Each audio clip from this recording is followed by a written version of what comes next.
tarde aos queridos irmãos do Lar de Fabiano de Cristo. Estamos aqui para dar sequência na prece das 18 horas deste lar de amor, que há cerca de 46 anos vem trazendo o seu benefício, que é o alimento espiritual, às nossas almas. Por que 46? Quando na verdade deveria ser 45, porque antes de abrir suas portas este lar, já orava através dos seus semeadores, que ao receber a contribuição do mundo espiritual já se preparavam para a abertura do lar físico. A mensagem de hoje é do capítulo 8, Bem-aventurados que têm puro coração, simplicidade e pureza de coração. Bem-aventurados que têm puro coração, porque quanto verão a Deus. Mateus capítulo 5, versículo 8. Apresentaram-lhe então algumas crianças, a fim que eles as tocassem.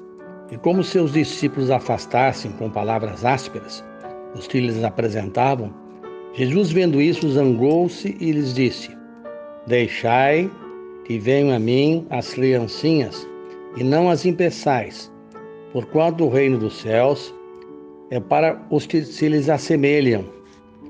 Digo-vos em verdade, que aquele que não receber o reino de Deus como uma criança, nele não entrará. E depois de as abraçar, abençoou-os, impondo-lhe as mãos. Marcos, capítulo 10, do versículo 13 a 16. Prezados companheiros, vivemos momentos de pandemia, onde é necessário o exercício constante da resignação e da submissão à vontade divina.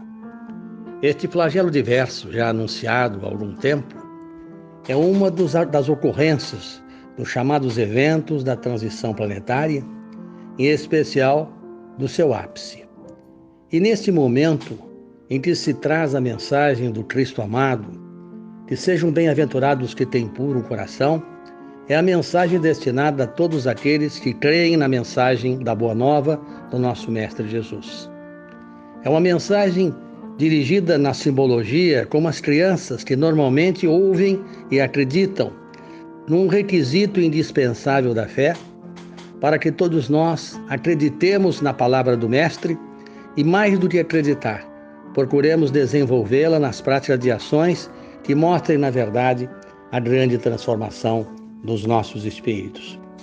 O procedimento dos homens cultos para com o povo experimenta sempre elevação crescente à medida que o Evangelho se estenda no coração. Infelizmente, até agora, raramente a multidão tem encontrado por parte das grandes personalidades humanas o tratamento que faz jus.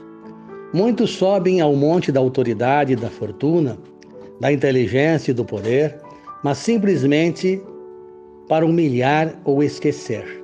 Sacerdotes inúmeros enriquecem-se de saber e buscam subjugar ao seu talante.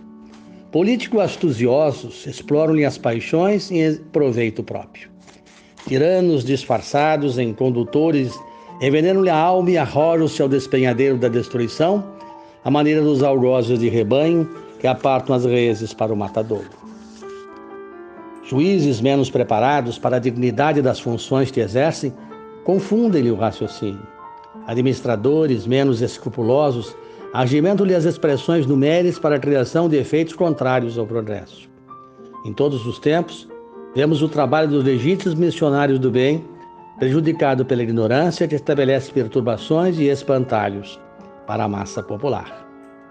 Entretanto, para a comunidade daqueles que seguem o Evangelho em qualquer clima de fé, o padrão de Jesus brilha soberano.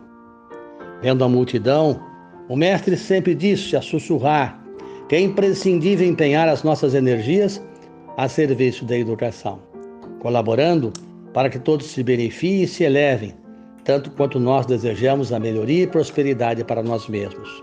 Isso constitui, na verdade, a felicidade real e indiscutível.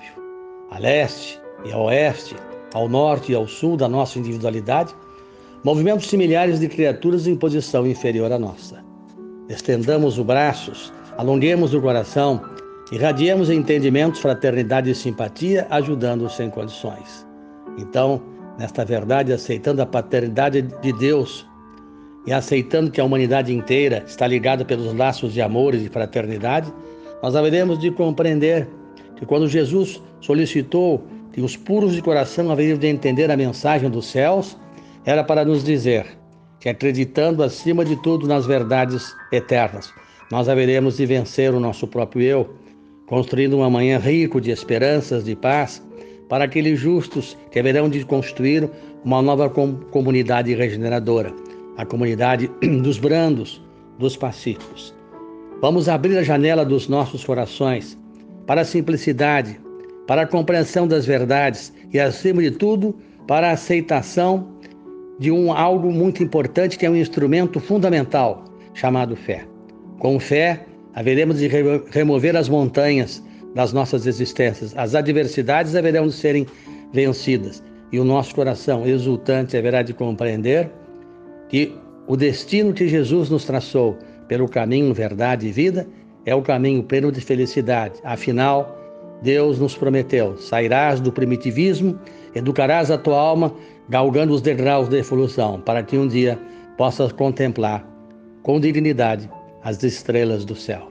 Que a paz de Jesus abençoe todos os corações. Uma boa tarde e noite a todos os irmãos.